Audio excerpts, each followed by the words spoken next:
everybody. In this video, we are going to talk about perforating veins.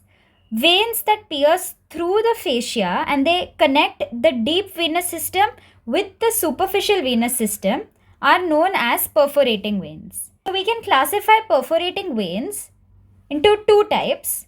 First is direct perforating veins and the second one is indirect perforating veins. First, let's talk about the direct perforating veins. So this diagram seen over here is of a direct perforating vein, where this connector is the perforating vein.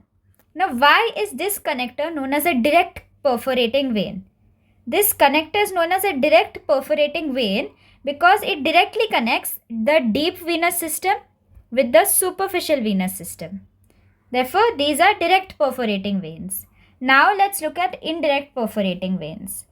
So, this diagram is of an indirect perforating vein. Here, if we notice, this is an indirect perforating vein. An indirect perforating vein will perform the same function as the direct perforating vein, which is it's going to connect the superficial venous system with the deep venous system. But if you notice, the connection is not very simple.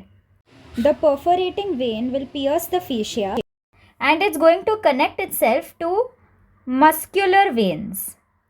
And these muscular veins will then connect to the deep vein.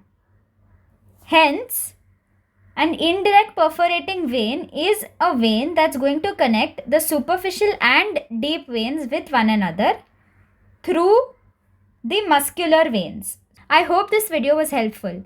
That's all we have for today. Thank you.